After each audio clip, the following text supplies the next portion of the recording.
Just first thing, it's nice to Google to recognize Easter yesterday. Just this blank page fucking speaks volumes. It's like what you didn't have like a disabled Inuit that like invented some invention or something, or another African invention. They didn't invent peanut butter, man. I get it. Like people are like, well, just give it to them. You know, they need something. But then the problem becomes theirs, and then they want to invent fluff. You know, and then every time I have to eat a sandwich, I got to think about them. I don't want to do that. But anyway, Carl, just come out here. Be quiet, but just,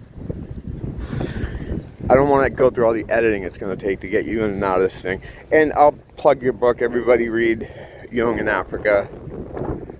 To me, it's kind of a slog. I couldn't get through it. But if you can, maybe you can build your whole music career around it. So anyway, I've been regulating my sleep, much like I have my entire life. You know, when I was younger, I'm not going to get to this whole thing, but basically, throughout my life, I've always been regulating my sleep. I got out of it for a couple of years. Once I became introduced to spiritual warfare, I got off all my prescription drugs because I realized they were just there to fill this space. But the problem is, when I got off all of them, my sleep became a little wonky because for many years I'd been using them to stay awake and then go to bed. So I got out of that, but then recently I've been drinking a lot of this monster stuff, and then using Benadryl to knock myself out. So I'm back to the same thing. I don't know why I can't. I think this is better somehow, but it's not the same fucking thing. But anyway, so I'm having all these weird dreams. So last night I'm having this dream, right? Well, just now when I woke up, I often have these dreams. I'm stuck somewhere, and I'm trying to get home. My home is always my childhood home, the one where I grew up with my siblings and my dog and stuff. So in the dream, I'm like trying to get this train back. I finally get a train that was close enough, because it's always confusing. I never know what line to stand in. It's always this big thing. No one will ever tell me, yeah, you go in here, stand there. This is a reoccurring thing. So finally I get close to where it is, but there's still some walking to do.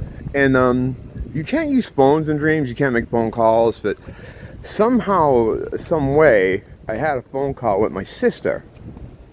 And the middle sister, who I hung around with the most, because I think we had the same interests kind of with stuff, comedy and music and stuff. We both like Iron Maiden, South Park and things. So I spent a lot of time with her, and plus we went to school together because we were closer in age. We had same circle of friends, all this kind of shit. So usually it's her I talk to, or usually her in the dream, and she's telling me, yeah, I'm going to bed, so should I leave the door unlocked?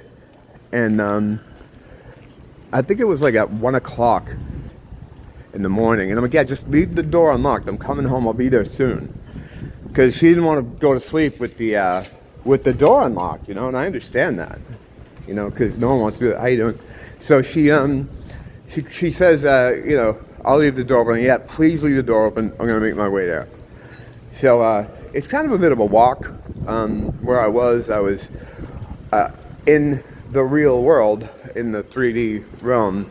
I was a bit closer to a mall that we used to have. It's still there, actually.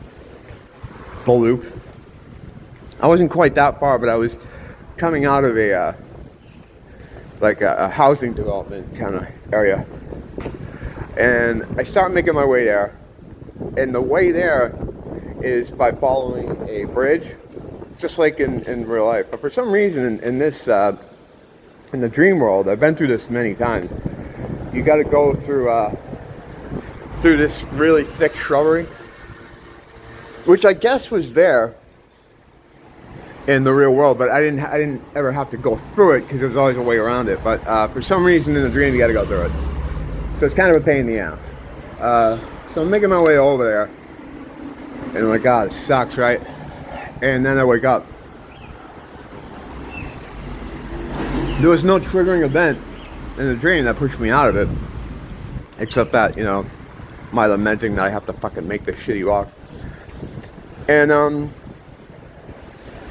the phone goes off. That may have been what woke me up. And I look at it, and it's pictures from my sister just sent to me, the same one I was talking to in the dream, showing me pictures of our old house. She'd recently been over there and took some photos of it, just to send it to me, I guess, to be like, isn't that weird? You know, how that place is still there. They chopped down all the trees. Or whatever the reason, she said, well, just to say, hey, check this out, you know? And being a bit nostalgic about it. I told her to quit being a bundle of sticks about it, and that there are better days ahead. I think it's just funny saying bundle of sticks. That's the way to go. You know? I'm trying to come up with other stand-in words for all the other great ones that we're not allowed to use. But, so, yeah, I don't know what that is. There was some kind of connection there going on. Lately, I've been doing a lot of stuff about dreams because I've been having weird ones. And I think it's due to the fact that I started regulating my sleep again, between I keep Red Bull and Benadryl. It's not good to do. And eventually they'll both wear out their welcome, but yeah, maybe I should. Well, I know I should stop kind of getting off them. It's just sleep with me is tough. It's always been tough. It's funny too. Whenever I talk to my head doctor every month, he's like, "Sleep regular?" I'm like, "Yes, absolutely." I've been catching end-time sleep. That's what I refer to it here. It's like 2.5 hours, I gotta get up. 3 hours, I'm back up, head spinning. Taking Benadryl recently is the only thing that's been able to get me closer to 5 hours.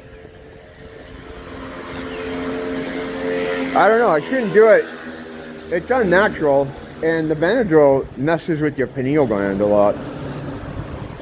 You know, SSRIs and serotonin uptake reinhibitors, which, you know, they're starting to realize by the day, are very damaging. My doctor, my head doctor, just told me about the discoveries that they affect your gut health.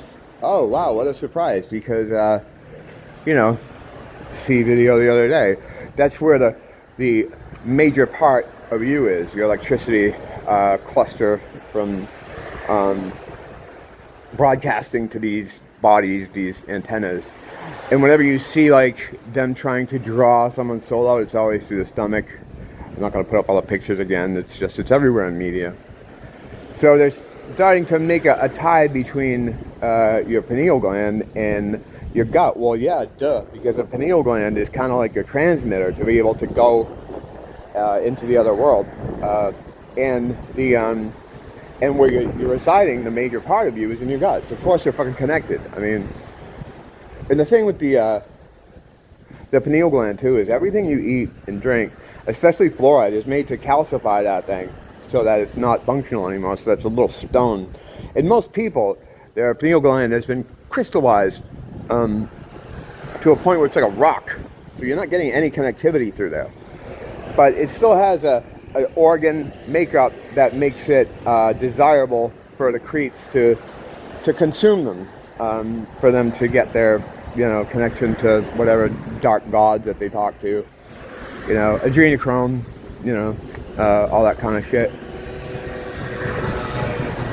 I don't care about that stuff. Like, as time goes on, I stop looking into the minutia of their methods and their plan. I just don't care. I'd rather try to spend the time building our methods and what we can do, you know. And I'll have more on that later because I'm starting to reevaluate some stuff that I think could make it more, it could make it easier for us. But I don't think I have all those words together. I just woke up like 30 minutes ago. I'll be back with that though. Oh, I'll always be back. I'm not going anywhere. I'm not going anywhere until we all go. Don't blame the teacher, blame the school.